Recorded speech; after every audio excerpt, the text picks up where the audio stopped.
This is John Michael Grogan with On Point. What kind of dreams are you having? Are they merely pleasant dreams, or are they telling you things? The upside and downside of dreaming. Dr. John Michael Grogan is a worldwide best-selling author and speaker. In this podcast, On Point, Dr. John Michael will help you position yourself for success by achieving greater purpose, significance, and exceptionalism. Now, here's Dr. John Michael Grogan. There are three kinds of dreams. One happens while we sleep. Some of these dreams are quite pleasant. Others cause us to be thankful upon waking. The second form of dreaming is to linger in a conscious daydream about, say, our retirement years, or the opportunity to travel, perhaps a cabin in the mountains with trout-filled streams. While dreaming can be a pleasant experience, too much dreaming can diminish our chances for success. In the Bible it says, "A little sleep, a little slumber, a little folding of the hands to rest, and poverty will come upon you like a robber, and need like a bandit."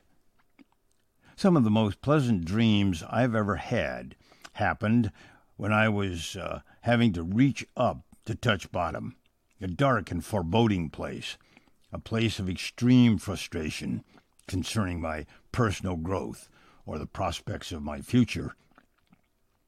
These dark times often flood over us when we've suffered a setback. We're laid off after giving the best years of our life to the company.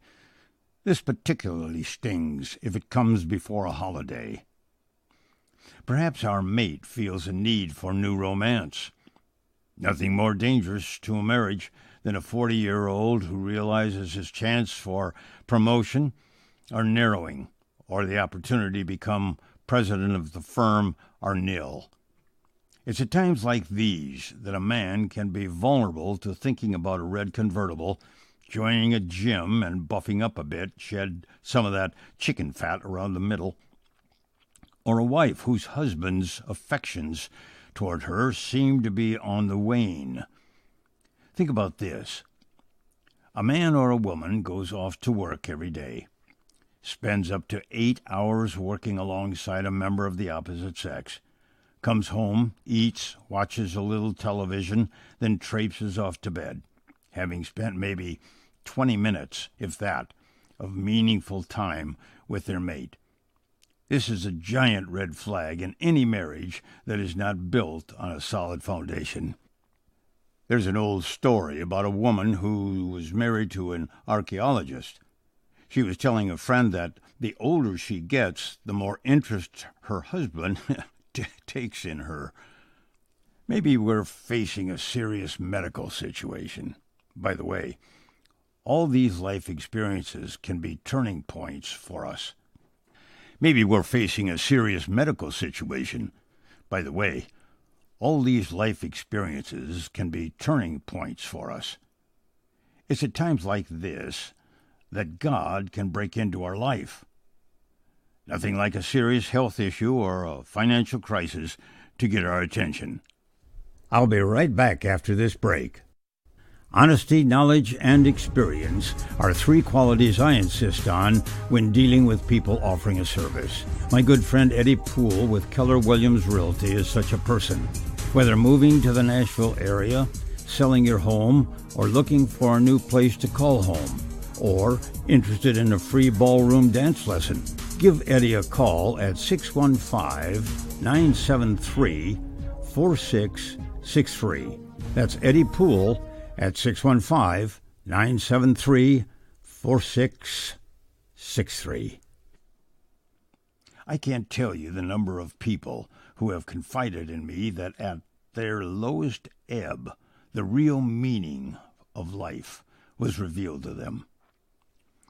The saddest dreamer is the one who lives in a perpetual state of fantasy, who whiles away their life wallowing in dreamland, never really accomplishing anything, just existing.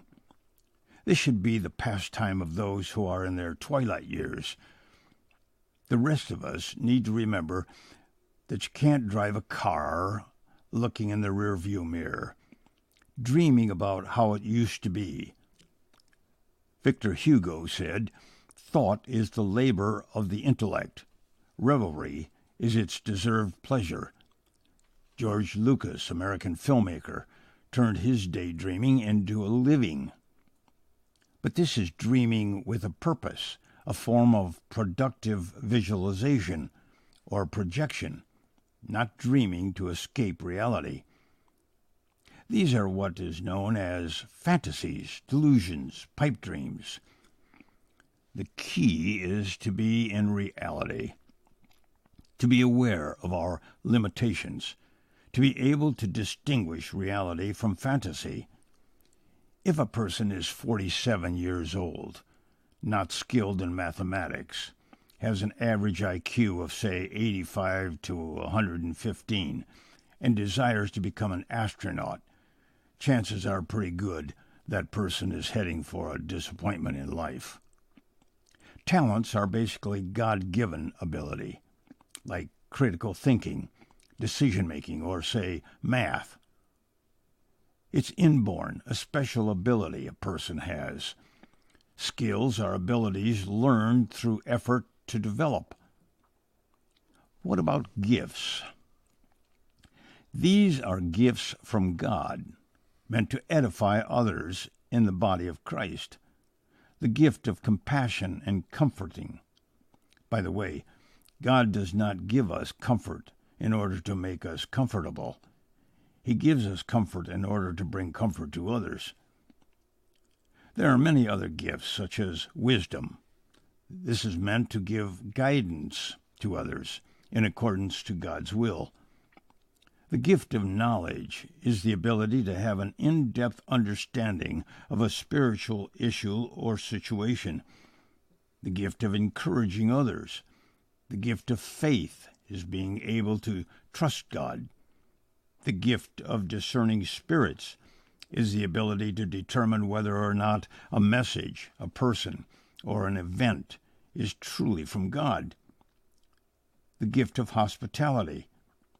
All these gifts are meant to give away, not for self-edification or puffing oneself up. If our focus turns inward to self, we should always remember that pride goes before a fall. For now, this is John Michael Grogan saying, until we meet again, be strong, be bold, be courageous. Sign up for exclusive access to Dr. Grogan's weekly newsletter and receive an ebook of his New York Times bestseller, Showing Up for Your Own Life. And as an added bonus, you'll receive access to the growth chart that Dr. Grogan talks about in the podcast, Majoring in the Majors. Visit johnmgrogan.com and sign up today. That's johnmgrogan.com. And don't forget, subscribe to On Point on your favorite podcast app. This is John Michael Grogan saying, until next time, be strong, be bold, be courageous.